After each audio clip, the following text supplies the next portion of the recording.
Tuloy! Doc Tox. Good Ah. afternoon. Kapal! Oh, Good afternoon! Dinanay. Upo. Ay, salamat Doc Tox. Pinatawag mo ko, Doc. Oo, ganito. Kaya kita pinapatawag. Kung naalala mo, yung dinala mo dito, Yung kapitbahay namin sa tao po sa barangay na oo. kumuha ng barangay clearance doon sa Oo, aso yung niya. kumuha ng barangay clearance sa aso niya. Oo, nala. Naalala mo, kaya mo pinadala Yan dito. dito. Eh, di ba tumanggap ka pa nga ng 10,000? Ingay. Atin natin lang yun. Sige. Kamusta naman siya? Ano na actually, sa ilang buwan niyang yung panatili dito. Nakainom naman ng gamot. Tapos nakita ko naman medyo maayos naman makisama sa mga kasama niya dito. Balik na. Kaya naisip namin, napag-desisyon namin na pwede na, magaling na siya, pwede nating Labas na. ilabas na. Okay. O kaya lang, protocol din kasi dito sa amin, sa clinic, na bago ilabas, kailangan i-test natin. Okay, good. Ayos. Para lang Para sure Doc. talaga, 100% na pwede na talaga siyang Okay. i-release, no? Sige, sige. Mabas. Sige, Doc. Okay yan. So, okay ka na. Patawag na natin. Tawagin mo na, Doc. Saglit lang ha. Sige, Doc. Bal! Doc! Halika. Upo ka. Salamat, Doc! Diba? Oh. Oo,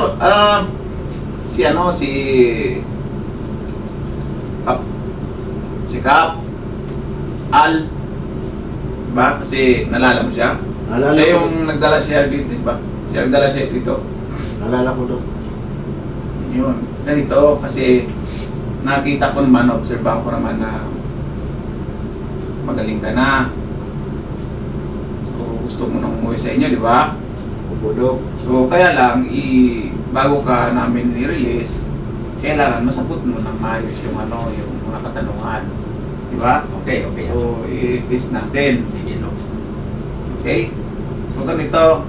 So, may lang ako, may kailangan tanong sa iyo at sagutin mo. Opo, Doc. Ready ka na? Pwede na, Doc. Una, ano yung pangalan mo? Bal po, Doc. Apelyido mo? Bunin. Yung pangalan ng asawa mo? Lolita Bunin. Yung address? Catulo Street, Cubao, Quezon City. Okay. Sasagot na niya eh. Okay na eh. Mukhang ayos na, Doc. Oo, 90% na kumbaga. So, ganito. So, kung halimbawa, nakalabas ka na. Ngayon, uuwi ka na sa inyo. So, pag uwi mo, ano yung una-una mong gagawin? Ay, siyempre, Doc. Yayakapin ko yung asawa ko. Kasi matagal na kami hindi nagkita. Miss na miss ko na siya. Diba? Tama naman. Tama naman. Tapos, ano pa? Siyempre, Doc, yayakapin ko yung mga anak ko. Kasi miss na miss ko na sila. Matagal na kami hindi nagkita. Good. Ayos. Tama naman yung sagot. Sabi ko sa'yo, ano na eh, magaling na eh. So, after mong mayakap ng anak mo, ano yung pwede mo pang gawin? Ay, siyempre, Doc, pupunta ako sa ATM para mag-withdraw ng 10,000. Ibig sabihin, ipamimili mo ng mga pasalubong yung anak mo dahil matagal na kayo hindi nagpangita, gano'n.